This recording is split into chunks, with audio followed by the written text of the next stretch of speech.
Mr. Prime Minister, Mr. Defense Minister, General, allow me to introduce myself. My name is François Rousseau.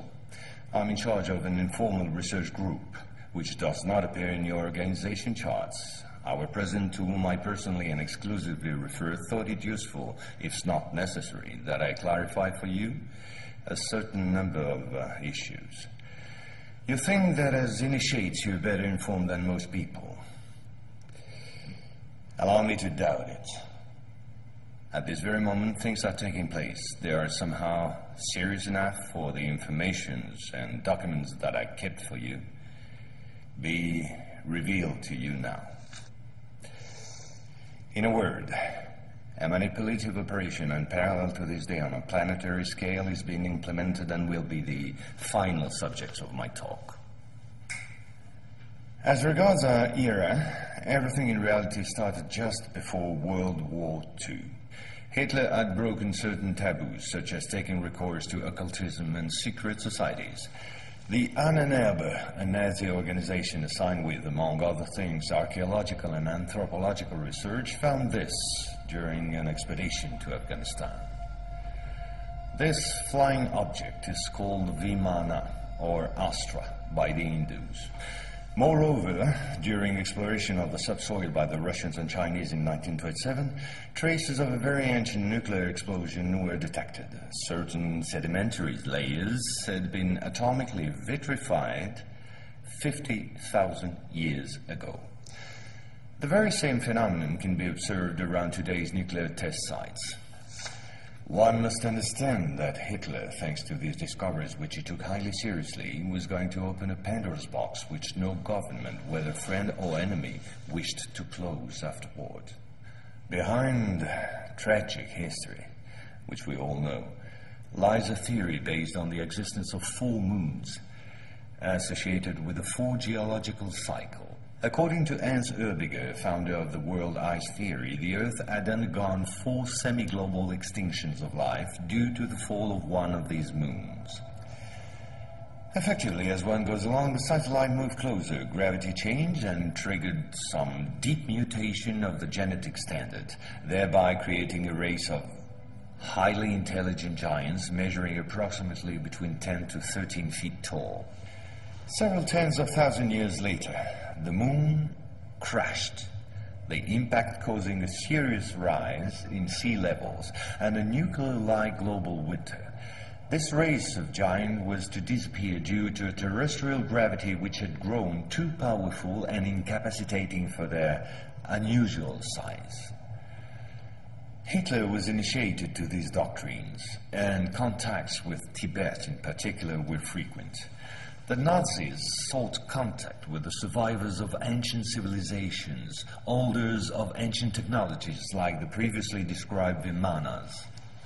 One of these civilizations spread out over the entire planet more than 600 pyramids made of stone, earth, and even iron. These pyramids are almost all pointed in the same direction, all have the same proportion as number pi, and all situated in magnetotelluric nodes. The oldest are in Asia. 2 of them are submerged, one south of Japan at Okinawa, another south of Cuba. These 2 were built about 12,000 years ago.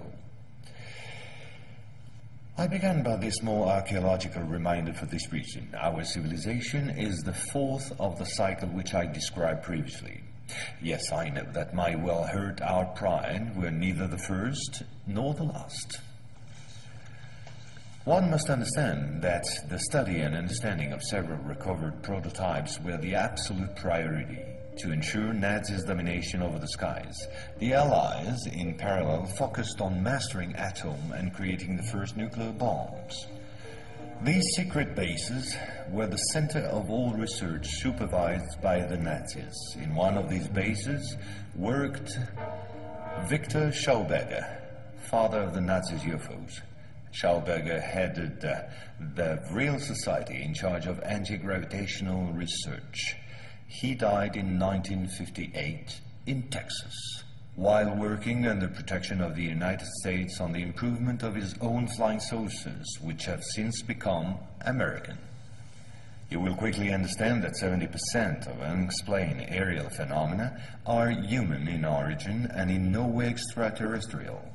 Once World War II was over and Nazi technology had been systematically plundered by both Americans and Russians, the first challenge was to carry on and even complete the Nazis' research in great secrecy.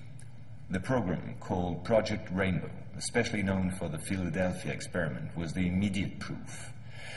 Mathematician von Neumann, who collaborated with Albert Einstein and Nikola Tesla on behalf of the Navy, succeeded in accidentally teleporting a Cannon-class destroyer escort, the USS Eldridge.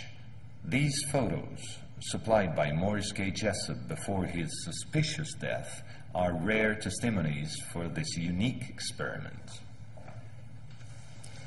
In the same time, the first Indo-Aryan technology prototype trials did not go by unnoticed. The military had come up with a more efficient parade than secrecy.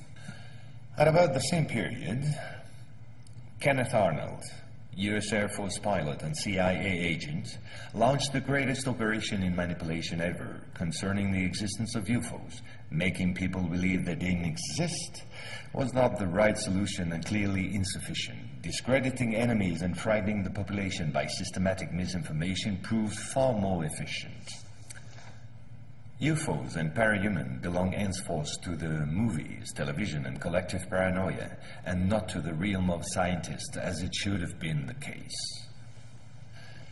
In May 1947, the American Secret Services discovered the existence of an ancient terrestrial UFO secretly recovered by the Russians, which had crashed into the Altai Mountains along their border with Mongolia. Tension between the two blocs immediately rose a serious notch. The discovery was spectacular, and so not to lose face, the Pentagon, in tandem with the CIA, decided to tell lies and imagined a huge bluff to convince both the Russians and the world at large that they too recovered a UFO in Roswell in July 1947. Of course, it wasn't true, but the bluff worked all the same. In February 1949, just after the so-called Roswell incident, an UFO was photographed and filmed in Antarctica. It was the first photo of this type of a cigar-shaped object. Other appearances were then to follow in one another by cyclic waves.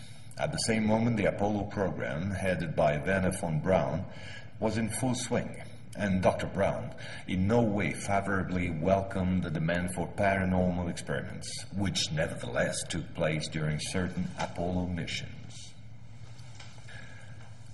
This is the last known experiment on psychic and telepathic amplification, as well as detection of positron particles emitted by the Yogi towards the Apollo capsule.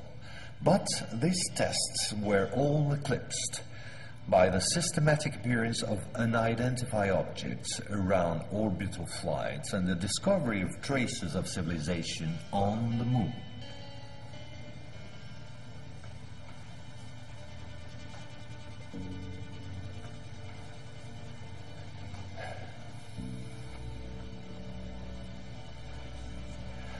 NASA had to face an avalanche of data and embarrassing proofs. The only solution was to put everything under the cloak of defense secret.